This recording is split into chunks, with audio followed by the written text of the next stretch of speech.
Hey, welcome in. Welcome to the Arrowhead Addict podcast. We are here coming to you live. Let me tell you, the dopamine, it's flowing. I am damn excited. Damn excited. That's a terrible drum roll. Oh! Well, how you doing, man? Patrick. Will Sterling. Yeah.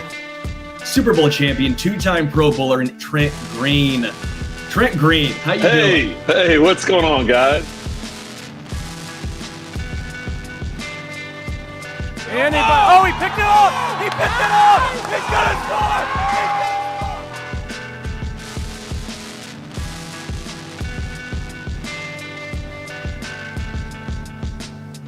And we'll see you next week. But until then, as always, go Chiefs. Hello, addicts. You may be looking around right now and wondering, wait a second, isn't this show called Tuesdays with Sterling? Generally speaking, yeah. In fact, actually, you can see on the graphic, it still is. But today, it's a Tuesday without Sterling. I'm Joshua Brisco. I'm where I'm supposed to be. I'm here to do my job. Sterling is out, and I will show you some things that Sterling has put out on the internet over the last couple of days, just to try to make sure we're all on the same page as to what Stu's up to right now. Then we'll talk a little bit about the first two dominoes of the Chiefs' schedule, plus my general thoughts on the NFL schedule release as an event. And then if we've got the time for it all, I think we probably will, I'm going to talk about a few of these offensive skill position groups that I can feel the tension. I know people are stressed. I know people are worried. Wide receiver, running back, even the tight end position. Where do they actually stand right now at this point in the offseason? We'll get there if we get there. But first, yes, there's no Sterling. He's out traveling the world, as is his prerogative. I'm happy to see him hit the road in the way that he has. But when I saw this tweet from Sterling a few days ago, he wrote, tumbleweeds are real, and posted this photo. If you're watching right now, you're seeing it. If you're not watching, check out Homestretch KC over on the website formerly known as Twitter. I'm at JB Brisco on Twitter, Blue Sky Threads, all of those places. But Sterling posts this photo, and I just wanted to take a minute to break down a couple things that really jumped out to me. We're going to Zapruder this. We're breaking down. If I had the Telestrator functionality, this is where I would bring it out. I've got pens. I've got my little tablet here. I've got a stylus. I can't write on this computer monitor. But this photo of Sterling Holmes posing with a tumbleweed, much like you might if you were, I don't know, meeting a beloved celebrity out in public, but in a way that they weren't really posing for the picture, and maybe your level of inebriation was the thing that just said, hey, it's Chris Pratt. And then like he's looking away, maybe sneezing, but you look like Sterling does here.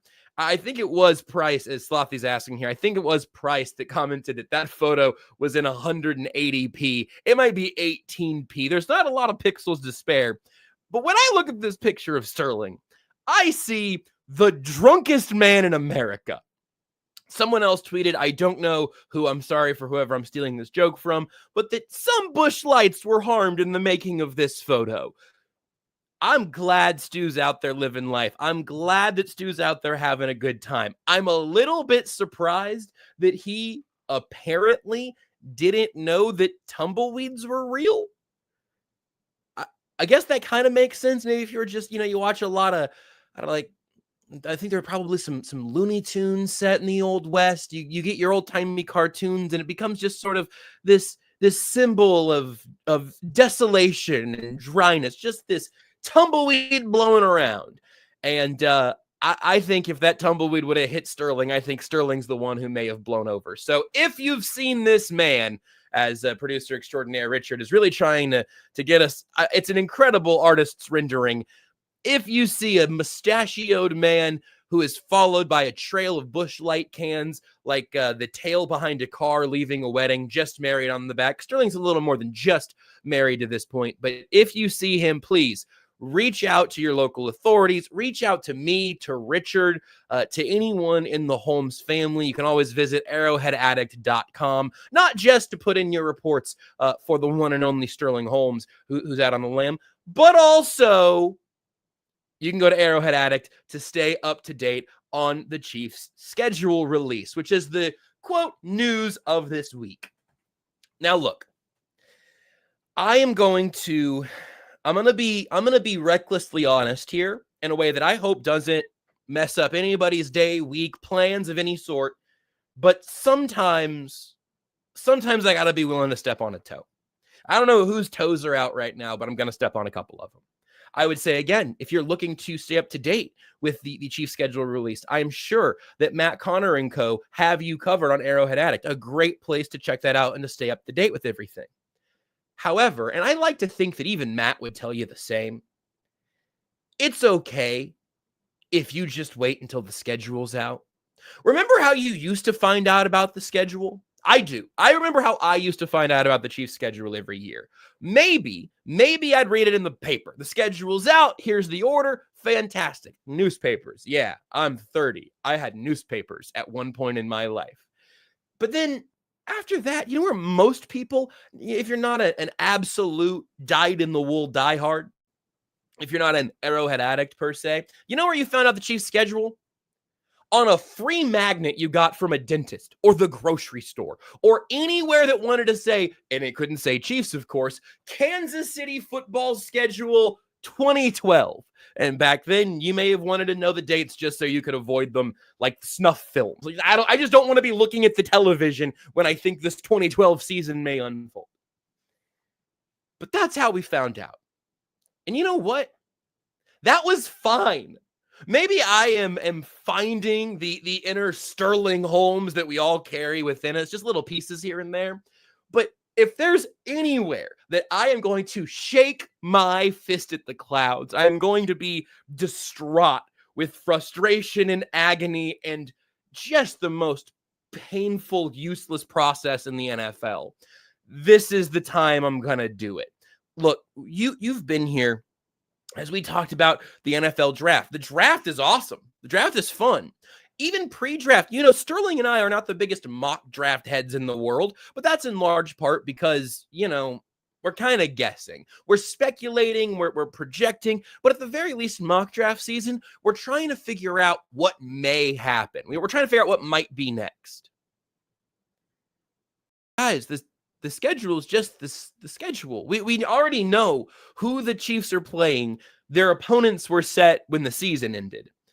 The thing that drives me absolutely up a wall here, something I'm actually going to have to dig up an email that I got from NFL Communications, which oftentimes has, fun little details for draft notes or whatever's going on at these various events. But I got this one from NFL Communications, and I immediately was second guessing what I'm doing with my life.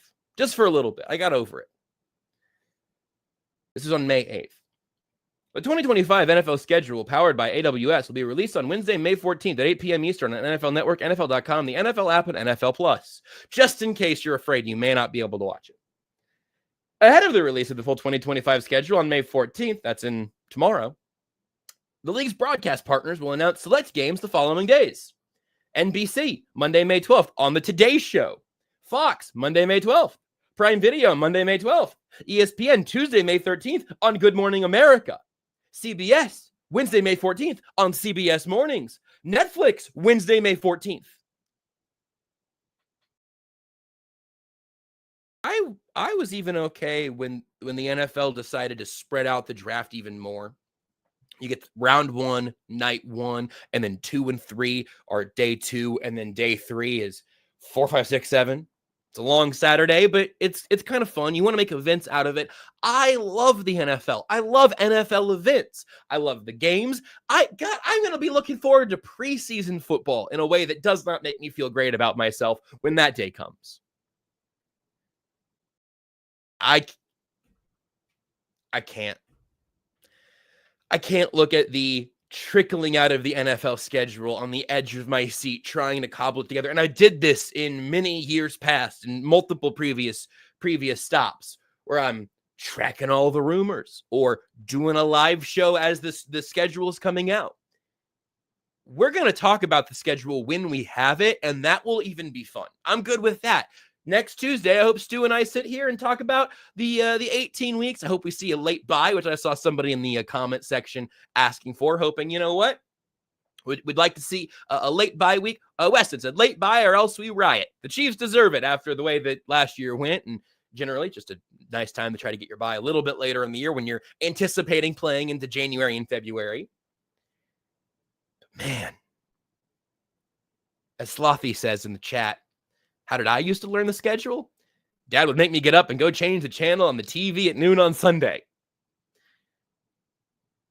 I'm good with planning for weeks and weeks and weeks to come. But for whatever reason, my line in caring about totally invented NFL spectacle, my line is schedule release week. Not schedule release day, but schedule release week. The Chiefs do have 2 games now on their schedule officially. The rest will have to wait until tomorrow. I'm not previewing what may come tomorrow, but we can talk about what we know, and this is how we know the NFL wins, and they always win because I hate the way that this rolls out now. But here we are on a Tuesday, and I'm going, well, at least we've got 2 Chiefs games to talk about. I'm also going to say, just in case, I assume that a lot of people who watch and listen to this show have followed Sterling and to some extent myself for a period of time. Maybe you understand my general vibe.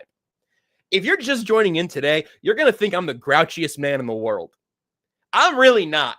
I got Piplup Pokemon plushies back there. I'm a free flowing spirit. I like some whimsicality. I like some fun. I'd rather laugh than yell. The Christmas games are going to test that too. I slept okay last night. I had a nice lunch. I'm not hangry. My blood sugar, as far as I can tell, isn't low, which is a pressing concern for me. But damn it. I think this is the Chiefs' own fault. Nate Taylor of The Athletic reported a little while back that Clark Hunt and the Chiefs went to the NFL to say, we want to be the Christmas team. We want to be the Cowboys of Christmas, as opposed to the Cowboys and Lions on Thanksgiving. We want this to be our holiday. Make us play on Christmas. Let's do it a 3rd year in a row.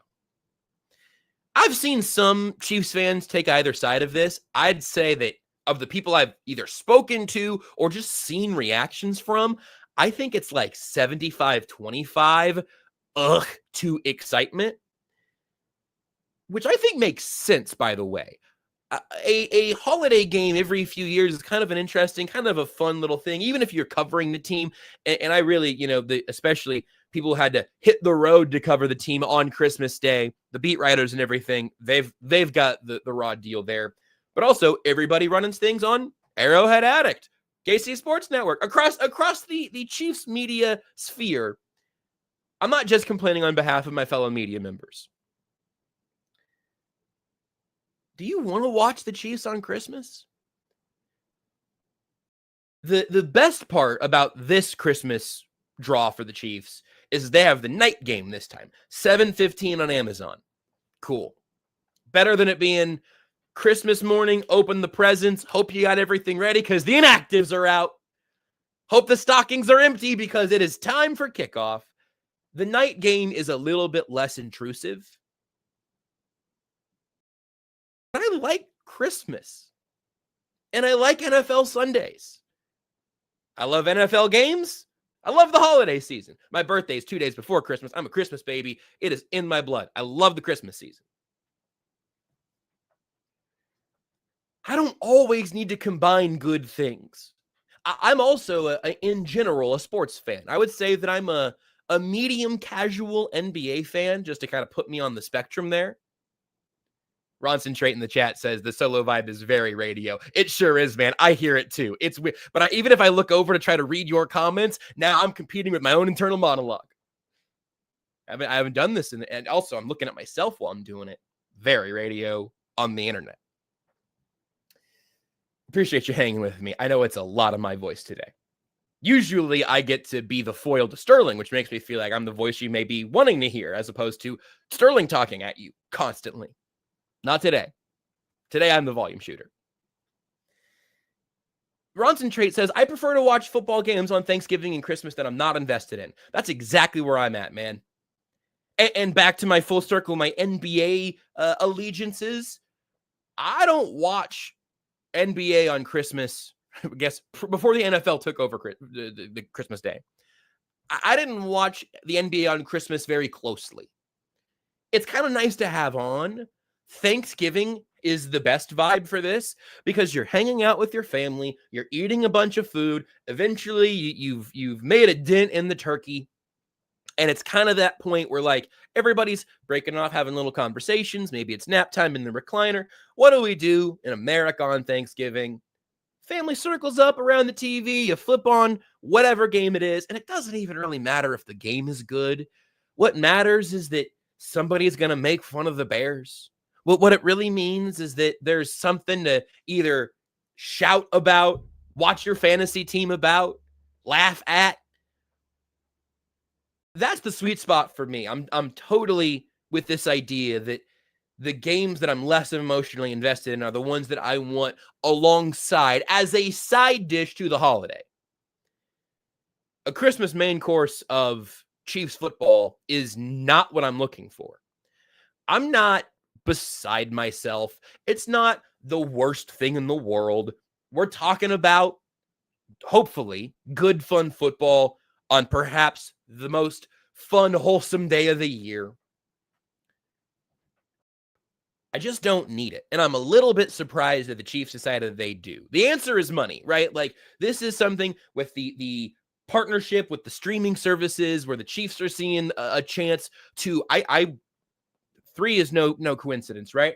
I would assume at this point, Clark Hunt's looking at that thinking, you know what? This is going to be great for the next decade. But also, we'll just be the Christmas team after Patrick Mahomes. You're just going to get used to seeing the Kansas City Chiefs on Christmas, regardless of who the head coach and quarterback are. I think that's got to be the plan here. It's just not a dollar that I would have scrounged up that way. I can't imagine the players are thrilled. In my experience, I don't think most fans are thrilled. I'm not even making it about the media members because we're obviously all like very grateful to have these roles that we have. But also, it's cool to not work on Christmas or Thanksgiving or to some extent Black Friday for that matter, which the Chiefs will not do this year. So at least we've got a small bit of a break there.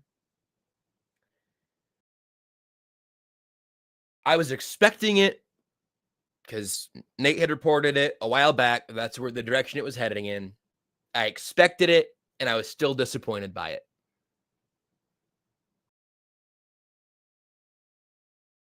If you're excited about the Chiefs on Christmas again or every year, I also get that. I grew up a Chiefs fan and grew up either down in the Kansas side a little further or in the general Kansas City metro area.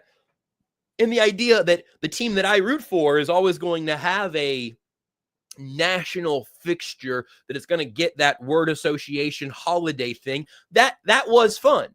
That would be fun. The thing that makes it feel almost gimmicky to me now is that the Chiefs are good enough that this doesn't matter.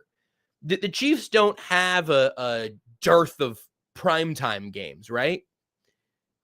10 years ago, yeah, different story. Yeah, the Chiefs playing on Christmas. Well, we get to, people all across the country get to watch the Chiefs regardless of if they have a Sunday ticket or not. Oh, it's kind of cool. We all get to circle it around and watch Jamal Charles play on a national stage.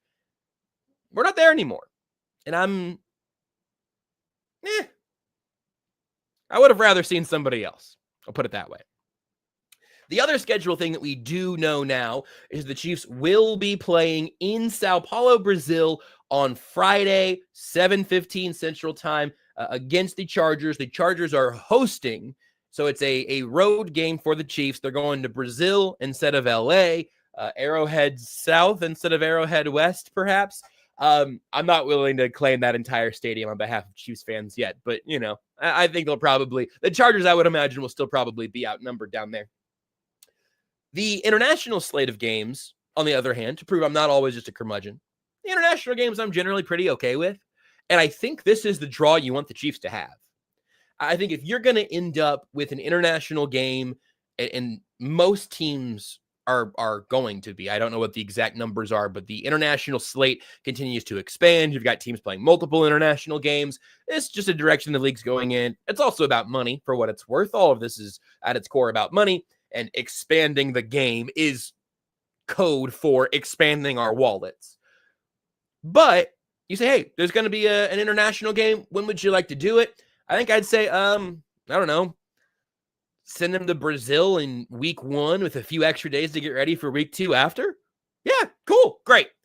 Totally okay with that. I would hear an argument that would say that a divisional game being an international game is a little makes you feel a little woozy. I hear that, and I would tend to agree that, yeah, I'd rather those be your intra-conference games, even where you have less playoff implications than a in-conference game, and certainly a divisional game. I also think if the Chargers are the home team there, that's not something I'm willing to get worked up about from the Chiefs side of it all.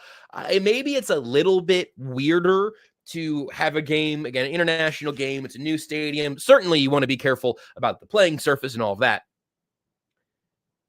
But if you're going to give me the option, send in the Chiefs international somewhere, do it early, play the game on a Friday, get back in Kansas City before most of the league has even kicked off their season, and then get ready for whatever happens in week 2. I'm good with that. I think that's a good draw for the Chiefs, as long as the field is ready and all of that. The other thing is, the more these stadiums get used and the more you do have these concerns about the field, or even like last year, concerns about safety and travel and all of that, the more they pan out, the more games that happen internationally, the smoother of a process it's going to become. So I would assume this is not going to be drastically different from a usual road game for the Chiefs. This case, week 1 on a Friday, happy with that. I'm going to scan through the comments here really quick that, yeah, and so Slothy was asking about, the Chiefs going, the NFL asking to be the Christmas team, the NFL going, nah, and now here we are talking about Christmas anyway. I don't know how those conversations went, but I imagine that the NFL, the Chiefs, and the streaming services are all happy to have the Chiefs be a recurring fixture that way. And Slothy says it's not like Chiefs Chargers are going to be the first ever international divisional rivalry game. Absolutely. I mean, the Chiefs and Chargers were supposed to play in Mexico, right? Where the Shakira Field. Someone correct me if I've got any of my details wrong there, but I think the Shakira Field disaster was Chiefs Chargers in Mexico. And that game ended up getting moved and all that. It was Chiefs Chargers, or was it Chiefs Rams? Was it the other LA team? Now I am second guessing myself. But yeah, it's something that the divisional international games that's going to be something that just sort of happens as a consequence of the schedule. It's fine. It's okay with me. As I think Ronson Trait said somewhere. Lauren Shank says, glad it's on a mid-season travel distraction, plus Brazil's closer to KC anyway. Hey, Lauren, good point. Is that a quicker flight to Sao Paulo than it is to Los Angeles? It's got to be pretty close, right? And yeah, again, week 1 to me feels wide open and the way to do it, as opposed to having it also with the international week. You are either getting a air quotes kind of short week because of the extra travel, or your international game is deciding when your bye week is going to be, essentially. That's changed some in recent years. Again, you got all these international games. Not everybody's getting a bye week in and out of all of those, obviously. This just feels like probably the safest possible way to do it.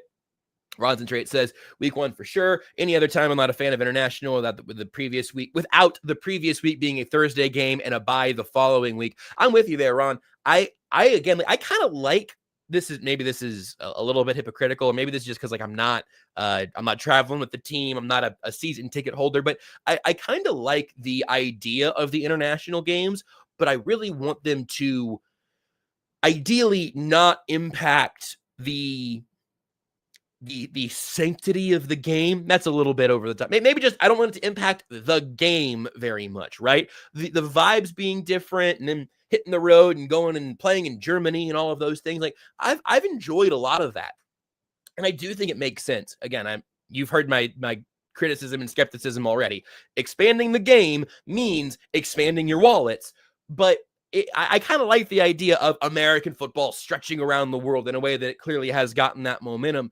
And this is the league that you want to show off. It's the best in the world. It's, I have to imagine, going to be the best football league in the world for the entirety of our lifetimes, if not a few beyond that. I do like the international Chiefs kingdom. I think that's a really fun thing for a league to embrace. But the NFL has so many fewer games than other leagues that can play overseas if they want to a little more often. Again, your weekly schedule is obviously what allows you to do that to some extent. But I do think the like Thursday night football, then you go international, then you get a bye week. That's a sweet spot.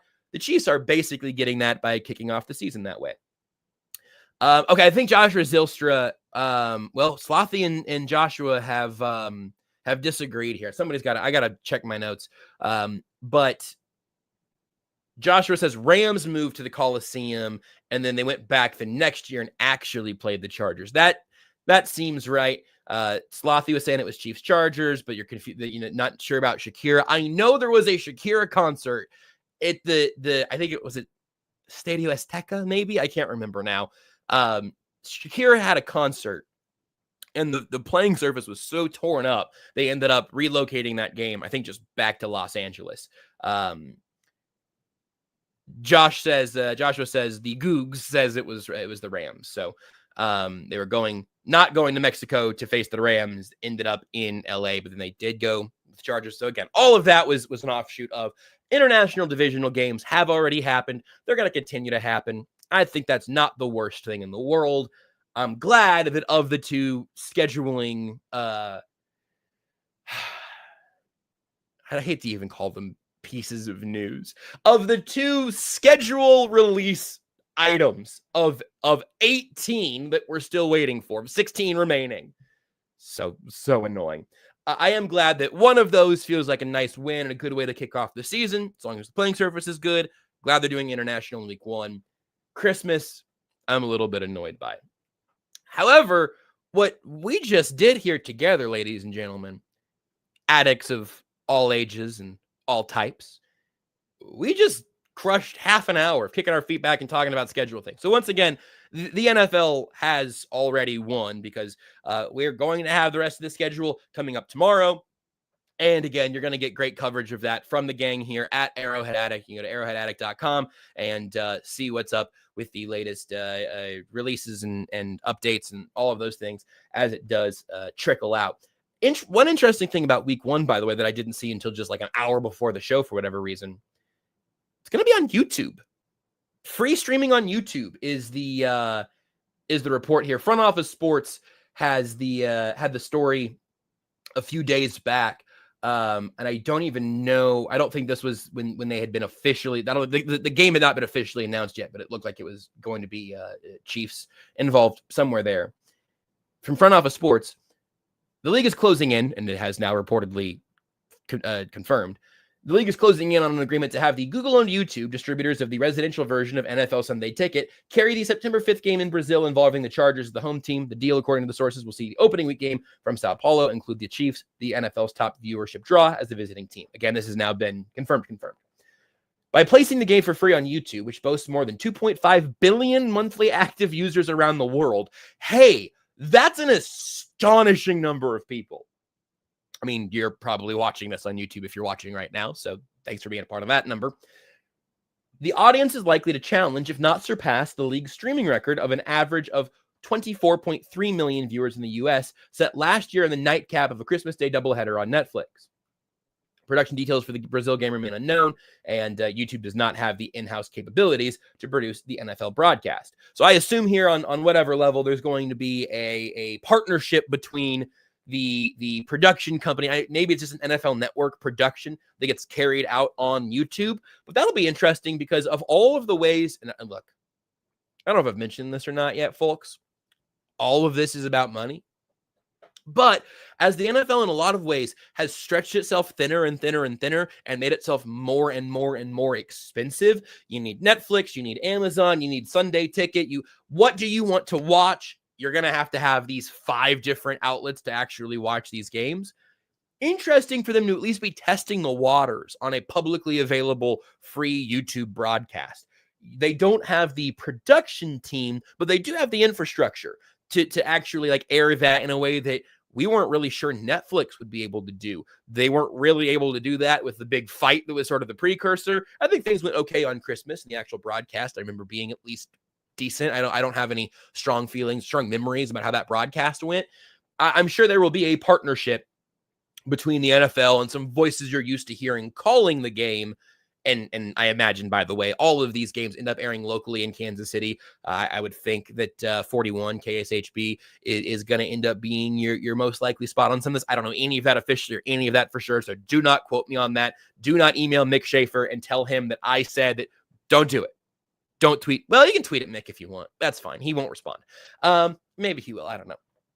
But it's at least kind of interesting, at least kind of nice to see maybe a free streaming option makes a little bit of sense for the NFL after, decades of the over-the-air options of your antenna TV was how we watched all these games for a very long time.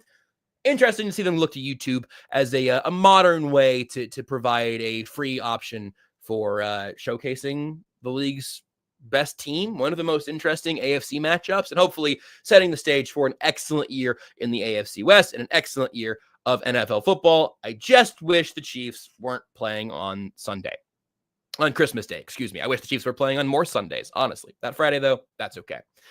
All right, so you're going to get coverage here on Arrowhead Addict as that all continues. I'm scanning through the comments to make sure there's nothing remaining.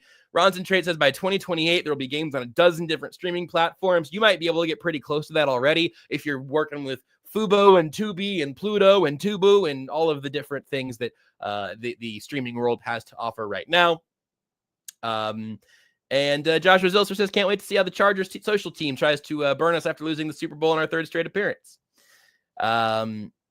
International game, Ron says international game streaming on a free platform. That makes sense. Worldwide eyeballs, worldwide dollars, and a worldwide platform that YouTube is. I think that makes a lot of sense. So, good. As Slothy Style says here in the chat, Buck and Bob are working on their email. Thank you. Slothy says, Dear Mick, Josh Brisco clearly stated that KSHB 41 would carry the Chiefs Chargers Brazil game and to contact you for information. I'll tell you what, there are very few things that make me happier than the idea of Mick Schaefer ending up with a whole bunch of emails in his work email that he does not want to answer. And I would love to be able to just confirm if this is true. It's the kind of thing that he'd tweet about if it is officially official. Allow me to scroll briefly so I can at least save you perhaps this cliffhanger. It's Christmas night, blah, blah, blah. I don't know. Listen, pretty sure you're going to be well covered here in Kansas City. Free on YouTube is interesting. Not sure what the details of that'll be. But if you have any questions, Mick Schaefer's personal phone number is 913. All right, this has been it for this edition of Tuesdays Without Sterling. You can follow him on socials at HomestretchKC. I am at JB Brisco on Twitter, Blue Sky, Threads, Instagram. Pretty much anywhere you can find me at JB Brisco, but there's no E, and don't you forget it. Big thanks to Richard for helping me get through this edition of the show without Stu until that man hopefully returns from the tumbleweeds and the bush lights that he was tumbling through. We are out.